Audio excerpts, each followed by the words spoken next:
Hello ವೀಕ್ಷಕರೇ, ನಮಸ್ಕಾರ. ಇವತ್ತು ನಿಮಗಾಗಿ ತಂದಿರುವಂಥ ಬ್ಯೂಟಿಫುಲ್ ಟಿಪ್ಸ್ ವೀಕ್ಷಕರೇ. ಯಾಕಂದರೆ ನಿಮ್ಮ ಸ್ಕಿನ್ನನ್ನು ಬ್ರೈಟ್ ಆ್ಯಂಡ್ ವೈಟ್ ಮಾಡ್ಕೊಳ್ಳೋದಕ್ಕೆ ಯೂಸ್ಫುಲ್ ಆಗುವಂಥ ಒಂದು ಟಿಪ್ಸ್ ಕೊಡ್ತೀನಿ ಸ್ನೇಹಿತರೆ. ಇವೆರಡು ನಿಮ್ಮ ಮನೆಯಲ್ಲಿದ್ದರೆ ಖಂಡಿತವಾಗಿ ಇದನ್ನು ಟ್ರೈ ಮಾಡ್ಬೋದು. ಯಾಕಂದರೆ ಹೊರಗಡೆ ಹೋಗಿ ದುಬಾರಿ ದುಡ್ಡು ಕೊಟ್ಟು ಪಾರ್ಲರಲ್ಲಿ ಮಾಡ್ಕೊಳ್ಳೋದ್ರ ಬದಲಾಗಿ ಇವೆರಡನ್ನು ಕೂಡ ಬಳಸ್ಕೊಂಡು ನಮ್ಮ ಸ್ಕಿನ್ನನ್ನು ಬ್ರೈಟ್ ಆ್ಯಂಡ್ ವೈಟ್ ಮಾಡ್ಕೋಬೋದು. ಹಾಗಾಗಿ ಯಾವ ರೀತಿ ಅಂತ ನೋಡಿಬಿಡಿ. ನೋಡ್ತಾ ಇರ್ಬೋದು, ಗಾಜಿನ ಬಟ್ಲು ತೊಗೊಂಡಿದ್ದೀನಿ. ನಾನು ಇವಾಗ ಫಸ್ಟ್ ತೊಗೊಂಡಿರೋಂಥದ್ದು ಕ್ಲಿನಿಕ್ ಪ್ಲಸ್ ಶ್ಯಾಂಪು ತೊಗೊಂಡಿದ್ದೀನಿ. ಕ್ಲಿನಿಕ್ ಪ್ಲಸ್ ಶ್ಯಾಂಪು ತುಂಬಾ ಒಳ್ಳೆ ರೀತಿಯಾಗಿ ಕೆಲಸ ಮಾಡುತ್ತೆ ಸ್ನೇಹಿತರೆ.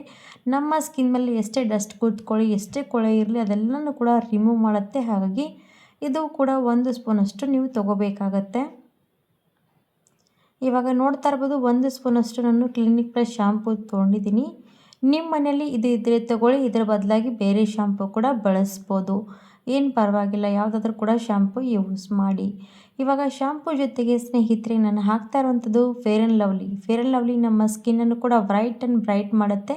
ಮೇಕಪ್ ಮಾಡ್ಕೊಳ್ಳುವಾಗ ಖಂಡಿತವಾಗಿ ಯಾರೆಲ್ಲ ಜಾಸ್ತಿ ಮೇಕಪ್ ಮಾಡದೇ ಇರೋ ಫೇರ್ ಆ್ಯಂಡ್ ಲವ್ಲಿ ಯೂಸ್ ಮಾಡ್ತೀರಲ್ವ, ಅದನ್ನು ಕೂಡ ಯೂಸ್ ಮಾಡಿ ನಮ್ಮ ಫೇಸನ್ನು ಗ್ಲೋ ಮಾಡ್ಕೊಳ್ಳೋದಕ್ಕೂ ಕೂಡ ಯೂಸ್ ಮಾಡ್ಬೋದು ಅಂತ ಇದನ್ನು ನೋಡಿ ನೀವು ಕೂಡ ಆಶ್ಚರ್ಯಪಟ್ಬಿಡ್ತೀರಾ. ಯಾಕಂದರೆ ಫೇರ್ ಆ್ಯಂಡ್ ಲವ್ಲಿ ಮುಖ ವಾಶ್ ಮಾಡಿದ ಮೇಲೆ ಹಚ್ತೀರಾ. ಮುಖ ವಾಶ್ ಮಾಡೋಕ್ಕಿಂತ ಮುಂಚೆ ಕೂಡ ನಾವು ಇದನ್ನು ಫೇಸ್ ಪ್ಯಾಕ್ ಥರ ಕೂಡ ಯೂಸ್ ಮಾಡ್ಬೋದು ಸ್ನೇಹಿತರೆ. ಹಾಗಾಗಿ ನೋಡಿ, ಇವಾಗ ಶ್ಯಾಂಪು ಒಳಗಡೆ ಫೇರ್ ಆ್ಯಂಡ್ ಲವ್ಲಿ ಕೂಡ ಹಾಕಿದ್ದೀನಿ. ಫೇರ್ ಆ್ಯಂಡ್ ಲವ್ಲಿ ಕೂಡ ಅದು ಕೂಡ ಸೇಮ್ ಕ್ವಾಂಟಿಟಿಯಲ್ಲಿ ಹಾಕ್ಕೊಂಡಿದ್ದೀನಿ. ಇವಾಗ ಇವೆರಡೂ ಕೂಡ ಚೆನ್ನಾಗಿ ಮಿಕ್ಸ್ ಮಾಡ್ಕೊಂಡು ತೊಗೋಬೇಕು.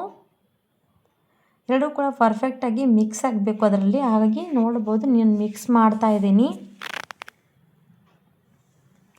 ಸ್ನೇಹಿತರೆ, ನಮ್ಮ ಸ್ಕಿನ್ನು ಚಳಿಗಾಲ ಬಂದರೆ ನಮ್ಮ ಸ್ಕಿನ್ ಡಲ್ನೆಸ್ ಆಗುತ್ತೆ. ಅದರ ಜೊತೆಗೆ ಪಿಗ್ಮಿಟೇಷನ್, ಡಲ್ನೆಸ್, ಹಾಗೆ ಇವಾಗ ಸ್ಕಿನ್ ಅಂದರೆ ಚಳಿಗಾಲ ಬಂದರೆ ಜಾಸ್ತಿ ಒಡೆಯುವಂಥ ಸಮಸ್ಯೆ ಕೂಡ ಇದ್ದೇ ಇರುತ್ತೆ. ಆವಾಗ ನಾವು ಯಾವುದೇ ಎಣ್ಣೆ ಕ್ರೀಮ್ ಯೂಸ್ ಮಾಡಿದ್ರೂ ಕೂಡ ನಮ್ಮ ಸ್ಕಿನ್ನು ಈ ಥರ ಗ್ಲೋ ಆಗೋಲ್ಲ. ಅಂದಾಗ ಇದನ್ನು ಯೂಸ್ ಮಾಡಿದ್ರೆ ಸಾಕು, ಒಂದೇ ರಿಸಲ್ಟಿಗೆ ಸ್ಕಿನ್ ಕೂಡ ಗ್ಲೋನೆಸ್ ಬರುತ್ತೆ ಸ್ನೇಹಿತರೆ. ಇವಾಗ ನೋಡ್ಬೋದು, ಇದು ನಾನು ಮಿಕ್ಸ್ ಮಾಡಿದ್ದೀನಿ. ಪೂರ್ತಿಯಾಗಿ ಪರ್ಫೆಕ್ಟಾಗಿ ಮಿಕ್ಸ್ ಮಾಡ್ಕೊಂಡಾದ್ಮೇಲೆ ನಾನು ಇದಕ್ಕೆ ಹಾಕ್ತಾ ಇರೋವಂಥದ್ದು ಒಂದು ಅರ್ಧ ಸ್ಪೂನಷ್ಟು ಸಕ್ಕರೆ ಹಾಕ್ತಾಯಿದ್ದೀನಿ. ಸಕ್ಕರೆ ನಮ್ಮ ಸ್ಕಿನ್ ಮೇಲೆ ಸ್ಕ್ರಬ್ಬಿಂಗ್ ರೀತಿ ಕೆಲಸ ಮಾಡುತ್ತೆ. ಹಾಗೆ ನಮ್ಮ ಸ್ಕಿನ್ ಕೂಡ ಎಷ್ಟೇ ಡಲ್ನೆಸ್ ಇರುವಂಥದ್ದೆಲ್ಲ ಕೂಡ ರಿಮೂವ್ ಮಾಡುತ್ತೆ ಸ್ನೇಹಿತರೆ. ಹಾಗಾಗಿ ಅರ್ಧ ಸ್ಪೂನಷ್ಟು ಕಡಲೆ, ಇದು ನೋಡಿ ಸಕ್ಕರೆ ಹಾಕಿದ್ದೀನಿ. 1 ಸ್ಪೂನಷ್ಟು ನಾನು ಕಡಲೆ ಹಿಟ್ಟನ್ನು ತೊಗೊಳ್ತಾ ಇದ್ದೀನಿ. ಕಡಲೆ ಹಿಟ್ಟು ನಮ್ಮ ಸ್ಕಿನ್ನನ್ನು ಡಲ್ನೆಸ್ ಇರುವಂಥ ಜೊತೆಗೆ ಸ್ನೇಹಿತರೆ ನಮ್ಮ ಸ್ಕಿನ್ ಮೇಲಿರುವಂಥ ಪಿಗ್ಮಿಟೇಷನ್ ರಿಮೂವ್ ಮಾಡಬೇಕಲ್ವ. ಹಾಗಾಗಿ ಒಂದೇ 1 ಸ್ಪೂನಷ್ಟು ಕಡಲೆ ಹಿಟ್ಟು ಇದರಲ್ಲಿ ಬೆರೆಸ್ಕೊಂಡ್ರೆ ನಮ್ಮ ಸ್ಕಿನ್ನನ್ನು ವೈಟ್ ಕೂಡ ಆಗುತ್ತೆ, ಪಿಗ್ಮಿಟೇಷನ್ ಕೂಡ ರಿಮೂವ್ ಆಗುತ್ತೆ ಸ್ನೇಹಿತರೆ. ಕಡಲೆ ಹಿಟ್ಟು ನಮ್ಮ ಸ್ಕಿನ್ನನ್ನು ಬ್ರೈಟ್ ಆ್ಯಂಡ್ ವೈಟ್ ಮಾಡುತ್ತೆ ಸ್ನೇಹಿತರೆ. ಇದರ ಜೊತೆಗೆ ಹಾಕಿ ಮಿಕ್ಸ್ ಮಾಡಿದ್ರೆ ಒಳ್ಳೆ ರೀತಿಯಾದ ಒಂದು ಫೇಸ್ ಪ್ಯಾಕ್ ರೆಡಿ ಆಗುತ್ತೆ ನೋಡಿ. ಇವಾಗ ನೋಡ್ತಾ ಇರ್ಬೋದು, ನಾನು ಚೆನ್ನಾಗಿ ಮಿಕ್ಸ್ ಮಾಡಿದ್ದೀನಿ. ಇವಾಗ ಇದು ಮಿಕ್ಸ್ ಮಾಡ್ಕೊಂಡಾದ್ಮೇಲೆ ನಾನು ಇವಾಗ ಇದನ್ನು ಯಾವ ರೀತಿ ಯೂಸ್ ಮಾಡ್ತೀನಿ ಅಂತ ನೋಡಿಬಿಡಿ ಸ್ನೇಹಿತರೆ. ಏನೇ ನೋಡಿ, ಈ ಥರ ನಮ್ಮ ಸ್ಕಿನ್ ಡಲ್ ಆಗಿದೆ, ಈ ಥರ ಚಳಿಗಾಲ ಬಂದರೆ ತುಂಬಾ ಸ್ಕಿನ್ ಡ್ರೈ ಕೂಡ ಆಗಿದೆ ಅಂದಾಗ ಈ ಪ್ಯಾಕನ್ನು ರೆಡಿ ಮಾಡಿ ನಾವು ಯೂಸ್ ಮಾಡ್ಬೋದು. ನಮ್ಮ ಕೈಗಳಾಗಲಿ ಕಾಲುಗಳಾಗಲಿ ಮುಖದ ಮೇಲೆ ಕೂಡ ಯೂಸ್ ಮಾಡ್ಬೋದು ಸ್ನೇಹಿತರೆ. ಯಾರ ಸ್ಕಿನ್ ತುಂಬಾ ಸೆನ್ಸಿಟಿವ್ ಆಗಿದೆ ಅಂತ ಅಂದವರು ಶ್ಯಾಂಪು ಹಾಕಿದ ಬದಲಾಗಿ ಬಳಸಿದ್ರೆ ನಿಮ್ಮ ಸ್ಕಿನ್ ತುಂಬಾ ಹಾಳಾಗುತ್ತೆ ಅಂದ್ಕೊಳ್ಳೋರು ಶ್ಯಾಂಪು ಹಾಕದೇ ಕೂಡ ನೀವು ಯೂಸ್ ಮಾಡ್ಬೋದು. ಆ ಥರ ಶ್ಯಾಂಪು ಬದಲಾಗಿ ನೀವು ಅದರಲ್ಲಿ ಸ್ವಲ್ಪ ಅಲೋವೆರಾ ಜೆಲ್ ಕೂಡ ಸೇರಿಸ್ಕೋಬೋದು.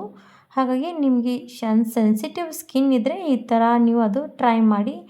ಇಲ್ಲದೇ ಇರೋರು ನಿಮ್ಮ ಸ್ಕಿನ್ ಚೆನ್ನಾಗಿ ಮೇಂಟೈನ್ ಮಾಡಿಕೊಂಡು ನಮ್ಮ ಸ್ಕಿನ್ನಿಗೆ ಯಾವುದೇ ಸೂಟ್ ಆಗುತ್ತೆ ಅಂದವರು ಈ ಥರ ಇರುವಂಥ ಪ್ಯಾಕನ್ನು ಯೂಸ್ ಮಾಡಿ. ತುಂಬಾ ಒಳ್ಳೆ ರಿಸಲ್ಟ್ ಸಿಗುತ್ತೆ ಸ್ನೇಹಿತರೆ. ನಮ್ಮ ಸ್ಕಿನ್ ಡಲ್ನೆಸ್ ಎಲ್ಲ ಕೂಡ ರಿಮೂವ್ ಆಗಿ ಒಂಥರ ಗ್ಲೋನೆಸ್ ಬರುತ್ತೆ ಸ್ನೇಹಿತರೆ. ಈ ಥರ ನೋಡ್ಬೋದು, ಪ್ಯಾಕ್ ನನ್ನ ಕೈಗೆ ಯಾವ ರೀತಿ ಹಚ್ತಾ ಇದ್ದೀನಲ್ವ, ಇದೇ ರೀತಿಯಾಗಿ ನಿಮ್ಮ ಮುಖಕ್ಕೆಲ್ಲ ಕಡೆ ಯೂಸ್ ಮಾಡಿ ನೋಡಿ. ಇವಾಗ ಜಾಸ್ತಿ ಹೊತ್ತು ಏನು ಮಸಾಜ್ ಮಾಡಬೇಕಂತ ಕೂಡ ಇಲ್ಲ ಸ್ನೇಹಿತರೆ. ಯಾವುದೇ ನೋಡಿ, ಪಾರ್ಲರ್ಗೆ ಹೋಗಲಿ ಏನೇ ಹೋಗಲಿ, ಎಷ್ಟು ದುಬಾರಿ ದುಡ್ಡು ಕೊಟ್ಟು ಮಾಡ್ಕೊಂಡು ಬಂದರೂ ಕೂಡ ಅಷ್ಟು ಚೆನ್ನಾಗಿ ನಮ್ಮ ಸ್ಕಿನ್ ಬೇಗನೆ ಗ್ಲೋ ಆಗೋಲ್ಲ.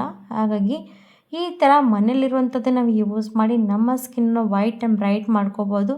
ಹಾಗೆ ನಮ್ಮ ದುಡ್ಡು ಕೂಡ ಉಳಿತಾಯ ಮಾಡ್ಕೋಬೋದು. ನೋಡ್ಬೋದು, ನನ್ನ ಕೈಗೆ ಒಂದು 2-3 ನಿಮಿಷ ಮಸಾಜ್ ಮಾಡ್ತಾಯಿದ್ದೀನಿ. ಯಾವುದೇ ಸ್ಕಿನ್ ಆಗಲಿ ಸ್ನೇಹಿತರೆ, ಕೈ ಆಗಲಿ ಕಾಲಾಗಲಿ ಮಸಾಜ್ ಮಾಡಿದ್ರೆ ಎಷ್ಟು ರಿಲ್ಯಾಕ್ಸ್ ಆಗುತ್ತೆ, ಹಾಗೆ ಮಸಾಜ್ ಮಾಡ್ತಾ ಇರುವಾಗ ನಮ್ಮ ಕೈ ಮೇಲಿರುವಂಥ ಡಲ್ನೆಸ್ ಎಲ್ಲ ಕೂಡ ರಿಮೂವ್ ಆಗುತ್ತೆ, ಹಾಗೆ ಡಸ್ಟ್ ಕೂಡ ರಿಮೂವ್ ಆಗುತ್ತೆ ಸ್ನೇಹಿತರೆ. ಹಾಗಾಗಿ ಈ ಥರ ಒಂದು 2-3 ನಿಮಿಷ ನಿಮ್ಮ ಕೈಗಳಿಗೆ ಮಸಾಜ್ ಕೊಡಬೇಕು. ಇವಾಗ ಪೂರ್ತಿಯಾಗಿ ನಾನು ಮಸಾಜ್ ಮಾಡ್ಕೊಂಡಿದ್ದೀನಿ. ಇವಾಗ ನನ್ನ ಕೈಗಳು ಚಳಿಗಾಲ ಬಂದಾಗ ಎಷ್ಟೆಲ್ಲ ಕೈಗಳು ಒಡೆದೋಗಿರೋಂಥ ಕೈಗಳು ಕೂಡ ಸಾಫ್ಟ್ನೆಸ್ ಬರುತ್ತೆ ಸ್ನೇಹಿತರೆ. ಅದರಲ್ಲಿ ಸಕ್ಕರೆ ಕೂಡ ಹಾಕಿರ್ತೀವಲ್ವ, ಸಣ್ಣವಾಗಿ ಸ್ಕ್ರಬ್ಬಿಂಗ್ ರೀತಿ ಎಲ್ಲ ಕೂಡ ನಮ್ಮ ಕೈ ಮೇಲಿರೋಂಥದ್ದೆಲ್ಲ ಕೂಡ ರಿಮೂವ್ ಮಾಡುತ್ತೆ. ಇವಾಗ ಇದು ಕೈ ಯಾವ ರೀತಿಯಾಗಿ ವಾಶ್ ಮಾಡಬೇಕಂದ್ರೆ, ಉಗುರು ಬೆಚ್ಚಗೆ ಇರುವಂಥ ನೀರು ತೊಗೋಬೇಕು. ಚಳಿಗಾಲ ಸಮಯ ಬಂದರೆ ನಾವು ಇದೇ ರೀತಿಯಾಗಿ ಮೇಂಟೈನ್ ಮಾಡಬೇಕಾಗತ್ತೆ. ಇವಾಗ ನಾನು ಉಗುರು ಬೆಚ್ಚಗೆ ನೀರಲ್ಲಿ ಕೈಯನ್ನು ವಾಶ್ ಮಾಡ್ತಾಯಿದ್ದೀನಿ. ನೋಡ್ಬೋದು, ನಿಮ್ಗೆ ಕಾಣಿಸ್ತಾ ಇರ್ಬೋದು, ನನ್ನ ಕೈ ವಾಶ್ ಮಾಡ್ತಾಯಿದ್ರೆ ನನ್ನ ಕೈ ಮೇಲಿರುವಂಥದ್ದೆಲ್ಲ ಕೂಡ ರಿಮೂವ್ ಆಗ್ತಾ ಇರುವಂಥದ್ದು. ಅದ್ರ ಜೊತೆಗೆ ನಮ್ಮ ಕೈಗಳು ಕೂಡ ಎಷ್ಟು ಸಾಫ್ಟ್ನೆಸ್ ಬಂದಿರೋಂಥದ್ದು ನೋಡ್ಬೋದು. ಒಳ್ಳೆ ರೀತಿ ರಿಸಲ್ಟ್ ಸಿಗುತ್ತೆ ಸ್ನೇಹಿತರೆ. ನಮ್ಮ ಸ್ಕಿನ್ಗೆ ಒಳ್ಳೆ ರೀತಿಯಾಗಿರುವಂಥ ಪ್ಯಾಕ್ ಅನ್ಬೋದು. ಎಷ್ಟು ಚೆನ್ನಾಗಿ ನಮ್ಮ ಕೈಗಳು ಸಾಫ್ಟ್ನೆಸ್ ಬರುತ್ತೆ. ಹಾಗೆ ಚಳಿಗಾಲ ಬಂದರೆ ಡ್ರೈನೆಸ್ ಆಗುತ್ತೆ ಅಲ್ವಾ ಸ್ಕಿನ್ನು, ಅದೆಲ್ಲ ಕೂಡ ಕಡಿಮೆ ಆಗುತ್ತೆ ಸ್ನೇಹಿತರೆ. ಯಾವುದೇ ನೋಡಿ ಈ ಥರ ನಾವು ಮನೆಯಲ್ಲಿ ಮಾಡಿ ಯೂಸ್ ಮಾಡೋದ್ರಿಂದ ಎಷ್ಟು ಖುಷಿ ಸಿಗುತ್ತಲ್ವ, ಹಾಗೆ ನ್ಯಾಚುರಲಾಗಿ ರಿಸಲ್ಟ್ ಕೂಡ ತುಂಬಾ ಚೆನ್ನಾಗಿ ಸಿಗುತ್ತೆ. ಟ್ರೈ ಮಾಡಿ ನೋಡಿ. ಈ ಥರ ಕೂಡ ನಿಮ್ಮ ಸ್ಕಿನ್ನಿ ಕೈಗಳಾಗಲಿ, ಕಾಲುಗಳಾಗಲಿ, ಮುಖ ಆಗಲಿ ಎಲ್ಲಾದರೂ ಕೂಡ ಇದನ್ನು ಯೂಸ್ ಮಾಡ್ಬೋದು. ಎಷ್ಟೇ ಅಮ್ಮಂದಿರಾಗಲಿ, ಏಜ್ ಆದವರಾಗಲಿ ಎಲ್ಲರೂ ಕೂಡ ಇದನ್ನು ಯೂಸ್ ಮಾಡೋದಕ್ಕೆ ಸಲೀಸಾಗುತ್ತೆ ಸ್ನೇಹಿತರೆ. ಇವಾಗ ನನ್ನ ಕೈ ಪೂರ್ತಿಯಾಗಿ ಫಸ್ಟಿಗೆ ನಾನು ಕ್ಲೀನಾಗಿ ವಾಶ್ ಮಾಡ್ಕೊಂಡಾಯಿತು. ಒಂದು ಬಟ್ಟೆ ತಗೊಂಡು ಕ್ಲೀನಾಗಿ ಒರೆಸ್ಕೊಳ್ತೀನಿ. ನೋಡ್ಬೋದು ಸ್ನೇಹಿತರೆ, ಸಾಫ್ಟ್ ಆಯಿತು ಕೈಗಳು. ಇದೇ ರೀತಿಯಾಗಿರುವಂಥದ್ದು ಬ್ಯೂಟಿಫುಲ್ ಟಿಪ್ಸು ಟ್ರೈ ಮಾಡಿ ನೀವು ಕೂಡ ಮನೆಯಲ್ಲಿ.